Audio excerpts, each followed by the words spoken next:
I've been sitting here with the canner for the last about 30 minutes. It takes 25 minutes to pressure can quarts of broth, and that's what is in here.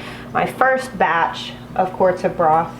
So there are 7 quarts in here. And right now I'm just waiting for the canner to come down from pressure, and then I'll take that little weight off and then wait another 10 minutes, and then I can open it and get my stuff out. Here's the next batch. This is another gallon of broth that is still very warm. Just strained it out of this. I think there's probably another quart or so in there. This is the fat that I skimmed off the top.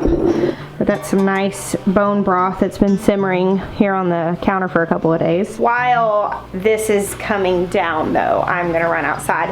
When you're pressure canning, you have to stay in the room with it, because you really need to listen to the little rattle of the weighted gauge on the canner to make sure the pressure's not getting too high, because of course it can be dangerous. So I really needed to run out and open the high tunnel up. Maya might have already done it. Let's go out there and see. Hey Bruce. Nana's flowers she planted are just about to open up right before the freeze. You see that, Nana? Hopefully they get to bloom before it gets too cold for them right here. We've had 2 nights so far that, according to the forecast, are going to be 32 degrees, 0 degrees Celsius, right at freezing. But we are in a little microclimate because of where we live. The altitude's higher than the surrounding cities. So sometimes when it says it's going to be, you know, a few degrees above freezing in town, it freezes here. Sometimes it freezes in town, doesn't freeze here. So it's always a gamble. Like I never really know unless it's going to be a lot below freezing. And tonight is another night that could be freezing or could not be. It's just, we'll see. Here's Jeremiah's newest project. I actually briefly told you guys about this, and I'll wait until he can kind of show us what he's doing with it. It's pretty cool. Pretty cool thing though. Oh, hey guys. Are you enjoying the nice day? Oh, hey bud, what's up? Looks like Dad's catching chickens and putting them over in the new little chicken area.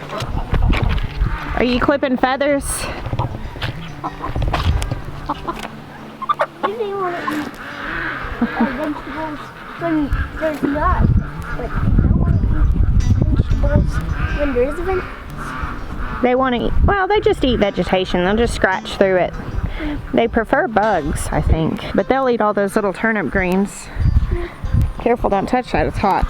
So the first residents of the little Chickshaw Garden chicken area are the wanderers, which are we have a handful of chickens that just don't hang out with the flock and they just wander the farm, and so they're the ones that are getting their feathers clipped and they're getting moved into here first.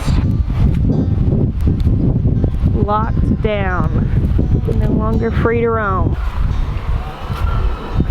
Troubadour, are you next? He actually doesn't seem to mess with much, but we might need to go ahead and put him in there for his own safety, because he does not go up in the coop, and it's getting to be that time of year where predators can really become an issue. Alright, let's air this sucker out. Ooh, I need to get a thermometer back here. It's like really hot in the sun, but when I get back in this kind of shady side, it won't be as hot. Y'all, there are literally tomato plants just growing all over the place. They're all like sticking out. There's tons of little ones here. I mean, they can't live. There's no soil there. It's like just a ½ an inch of soil that's washed down on top of that mat, and they're growing in it. Again, I'm choosing not to fully open up the sides of my high tunnel today. Even though it is sunny, it's 60 degrees. So with that measure of warmth plus the sun, it's actually very warm in here. If I open it up, I don't think it'll have enough heat to like hold on to a lot of heat in the night. So I think it's better to keep it closed with the doors open so it can vent. We have a couple of fans that we need to just go ahead and hang out here so that we can keep the air moving. We just don't have electricity out here yet, so we haven't done that. It's on the to-do list. The to-do list is long.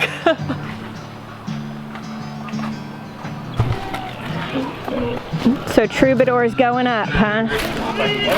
His days as a traveling singer are numbered.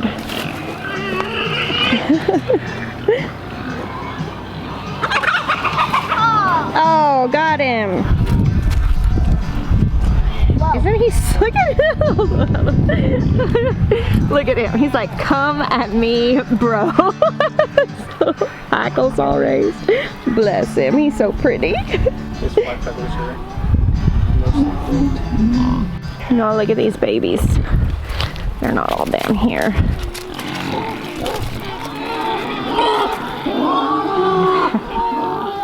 Hey guys. Hey beautifuls. So the baby pigs are all over the place now. They just do their own thing. Very interestingly, the two mamas have kind of just merged taking care of them. And so they sort of run around in different groups. Sometimes they split up. They just go from mama to mama. It doesn't matter which one it is. So they all like nurse off of both of them. It's kind of. He's a soft chicken. He's a soft chicken. I want to feel him. Oh, he's feel under here. Feel right here. Whoa, that feels like fur. He is soft. So is that all of the? That's all the ones that were outside wanderers. the fence, but well, no, there's a couple that can just go through the square. Yeah. When they thought they were getting food, they just went through. And you just grabbed them? No, I don't know. I don't. Oh, you don't. I know which ones they are, but I didn't go find them yet. I see. And then you'll just have to choose out of the flock what you want out here. Okay, cool. Yeah, y'all be careful around this electric fence. It's hot now. Uh-oh. Here comes Dizza. Did you help Dad hook up that Energizer, Ben? Where's the grounding rod?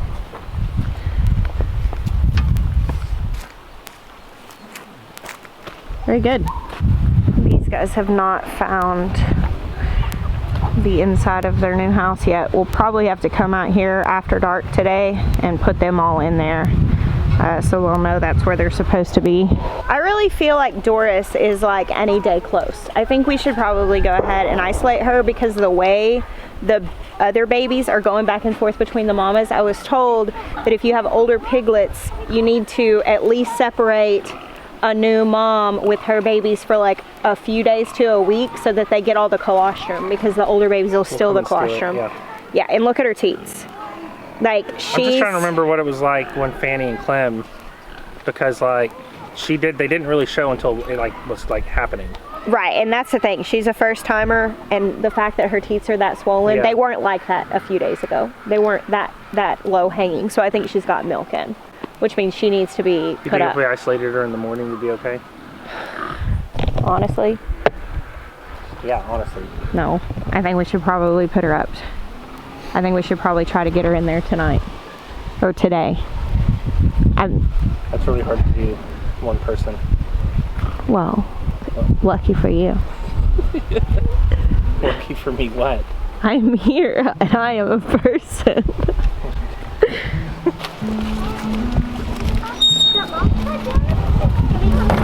Yeah, I think we should put her in the one here with the creep feeder. Okay, we're gonna try to get this mama pig in here so she can be isolated to have her babies.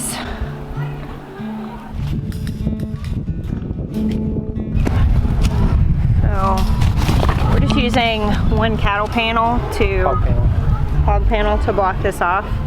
We're not gonna cut it or anything. No, because the same length if I want to block off both. Yeah, we'll leave the extra off because yeah, we can slide it down to block off both of them when we need that. We don't need that right now. All right. Okay.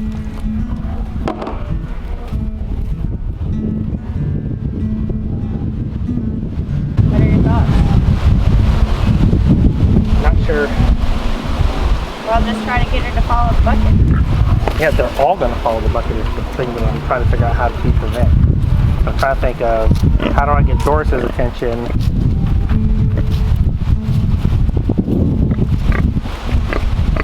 They're like a little more. She's not even over here. Shake it. Get her attention.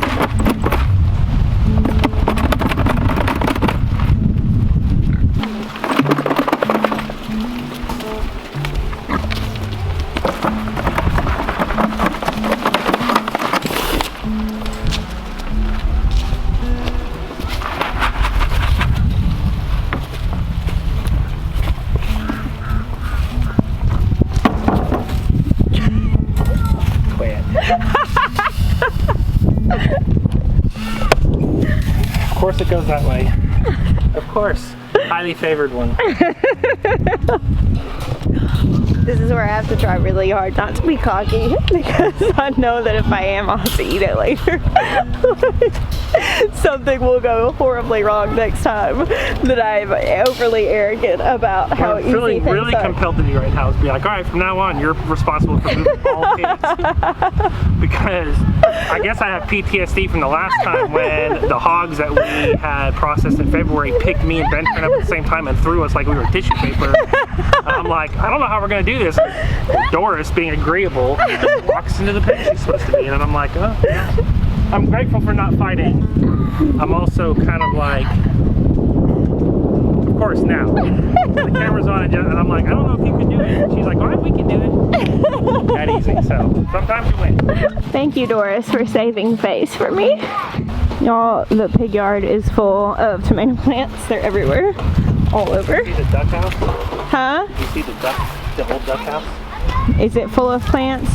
They're like 3 feet tall. I'm like, how are you? Are they tomatoes? I don't know what they are. I thought those are weeds, I think. I'm saying we should have sown something there. Oh, yeah. Because now look how it's grown. Yeah, that's good soil. So we're gonna give her a little more bedding in here. That way if she does have these babies when it's a cold night, they'll be fine. It's so windy, so I'm putting my camera down here where it's not windy.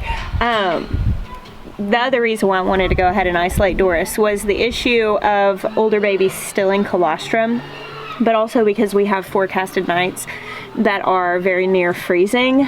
I don't want her to decide, being a first timer, to have her babies like out in the yard or down in that tote that the other mama had her babies in, because I don't think that'll be warm enough. So by putting her in here, we've just given her the best option as her only option.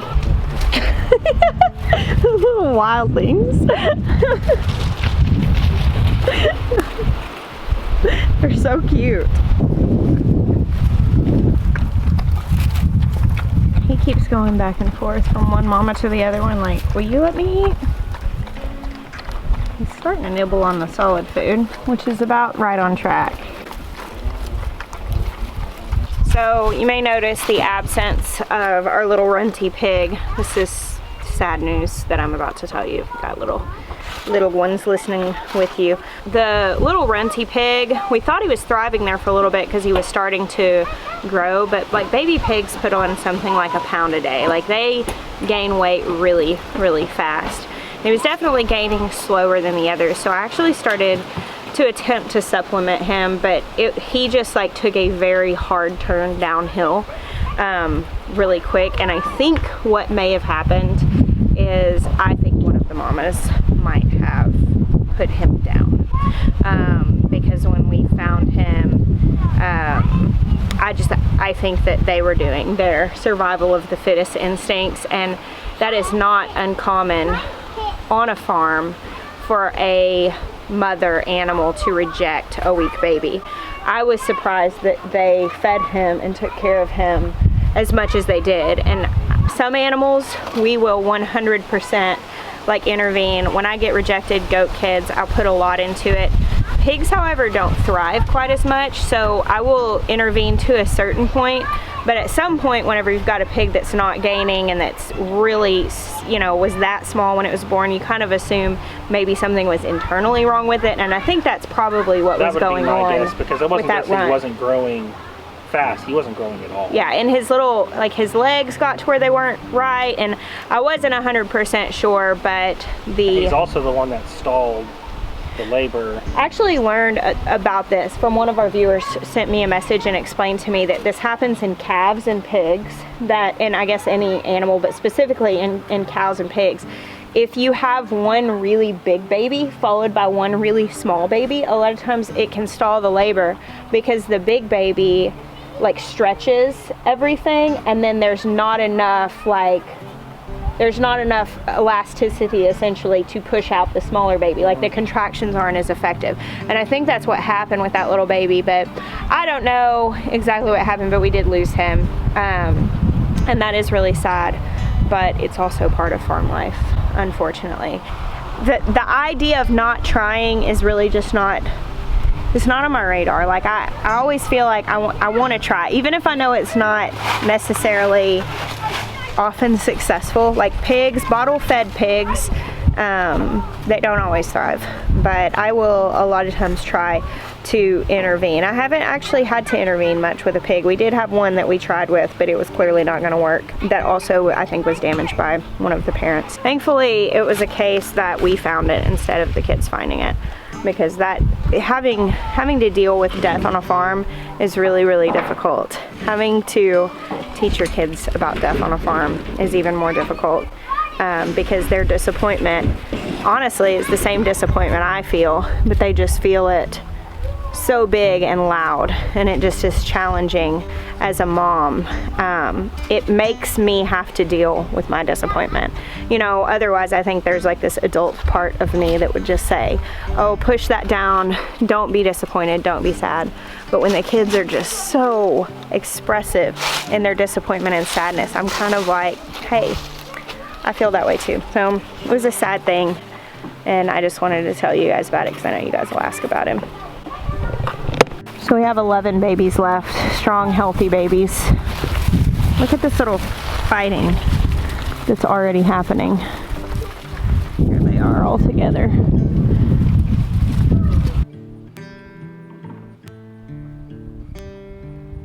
Dealing with loss on a farm has really helped me understand how separate our culture has become from where our food comes from. Coming into connection with life cycles of animals and of plants, it really helps you understand that some living thing is dying in many cases for us to eat, be animal or plant, because even if you don't eat animals, plants are dying. And I mean, even that, like, some people will minimize that and be like, well, that's not sad, it's just plants. I mean, I think we should still be grateful for it. I mean, think of the sadness that we feel when the frost comes and kills our garden. We're sad because plants are dying then. And it's definitely a different thing than when animals die. But I still think that when we come in touch with life cycles and just the cycle of life and death, it gives us a greater appreciation for all of those things. Loss on a farm has been something that has really, really driven that lesson home. So thank you for hanging out with us today. I think we're going to do a more in-depth video about the mobile shop later this week, because Jeremiah's working on putting the shelves in that, and I want to kind of not be rushed on it. But I bless you guys. Until next time.